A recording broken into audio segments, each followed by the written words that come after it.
The front door was still warm from my hand when my mother-in-law changed the locks. I heard the click from the driveway. I stood there, suitcase at my feet, car running, rain starting. And I thought, this is the house I built the down payment for. This is the house with my name on the deed. This is the house I drove 4 hours home to after every business trip so I could sleep in my own bed. And now, a woman who called me son at Thanksgiving was standing in the window, watching me stand in the rain. She didn't wave. She pulled the curtain closed. My name is Marcus Webb. I'm a structural engineer. I know exactly how things are built and exactly how they fall apart. And what happened over the next 11 days was the most precise demolition I have ever witnessed. I just wasn't the one being demolished. I married Diana 3 years ago. She was warm, funny, the kind of person who remembered everyone's coffee order. Her family was loud and close in the way that looks like love from the outside. Her mother, Carol, ran the household like a general. Her father, Ray, nodded at everything Carol said. Her brother, Damon, was 29, unemployed, and had been figuring things out since college. I liked them. I wanted them to like me. When Diana and I bought the house, I covered the down payment, $84,000. Diana was between jobs. The plan was she'd contribute once she was back on her feet. I didn't keep score. That's what you do when you love someone. What I didn't know was that someone else was keeping score for her. 3 months after we moved in, Carol suggested her and Ray stay with us just for a few weeks while their apartment was being renovated. I said yes. Diana said yes. The few weeks became 2 months. Then Damon showed up with 2 bags and a story about a roommate situation falling through.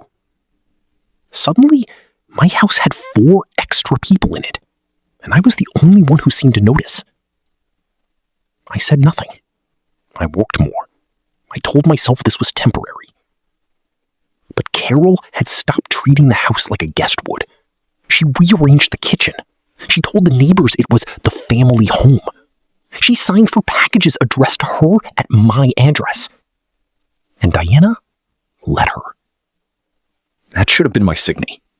The night it broke open, I came home early from a site visit. I heard them before I reached the kitchen.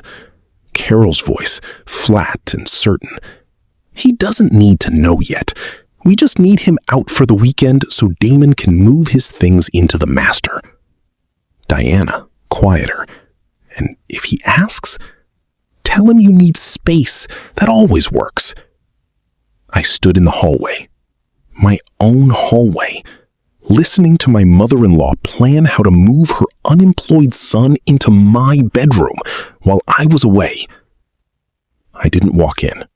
I didn't confront anyone. I just turned around, walked back to my car, and sat in the driveway for 14 minutes. Then I drove to a hotel. Calm. Completely calm. Because I already knew what they didn't. That calmness in a man they've underestimated is the most dangerous thing in the world. Diana called the next morning. "Where are you? Mom said you left without saying anything." Mom said. "I needed some air," I told her. "Are you okay? You've seemed distant." I almost laughed. Distant. The word people use when they want to name your reaction without naming their cause. "I'm fine. I'll be back Sunday." She sounded relieved. That told me everything. Sunday came. I pulled into the driveway and found Damon's truck parked in my spot. Inside, his gaming equipment was set up in the living room. 2 of his friends were on my couch. Carol was cooking like she owned the stove. No one looked up when I walked in. Ray gave me a nod from the armchair. My armchair.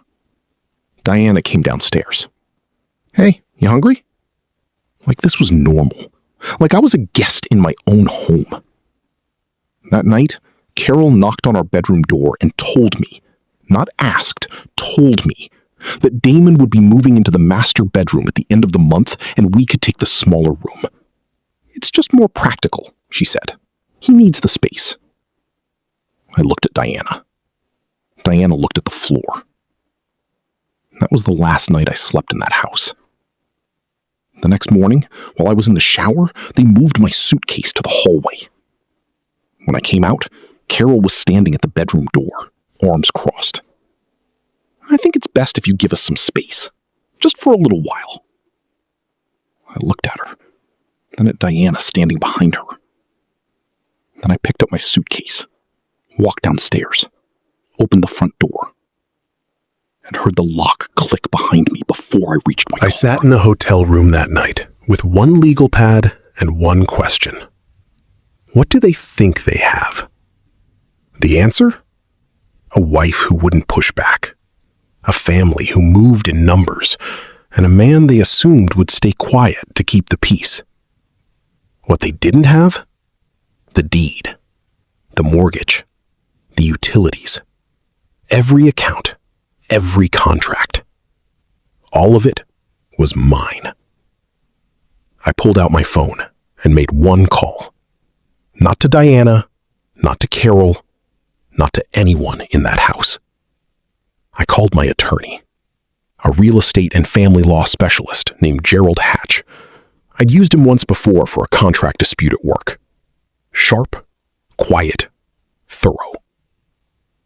Gerald, I need to remove unauthorized occupants from a property I own outright. How fast can we move? He paused.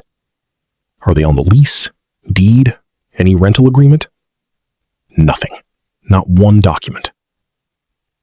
Another pause. Then, Marcus, they have no legal right to be there. I know. You want to do this clean or fast? Both. He told me to come in the next morning. I did. And by noon, we had filed a formal notice of trespass and unlawful occupancy for every non-deed holding individual in the property. Carol, Ray, Damon, his friends. All of them, legally, were trespassers. In my house. Gerald advised me to give formal written notice first. Certified mail, 48 hours to vacate. I hand-delivered it instead. I knocked on my own front door on a Tuesday morning. Carol answered in a bathrobe, coffee in hand, like a woman who had already won. I handed her the envelope without a word. She opened it, read the first paragraph. Her face shifted. What is this? Notice to vacate. You have 48 hours. She laughed, actually laughed. You can't do this. Diana lives here. Diana is my wife. Her status is separate and being addressed through my attorney. Yours isn't. This is a family home. It's my home, my name, my deed, my mortgage, my utilities. I held up the folder. Would you like to see the paperwork? She snatched it, started reading. Her hand slowed. Then she said the thing people always say when they realize they've lost. You wouldn't dare. I looked at her one last time. The clock started when you took that envelope. I turned and walked back to my car. Behind me, I heard her calling Diana's name. 47 hours later, I pulled up to the house.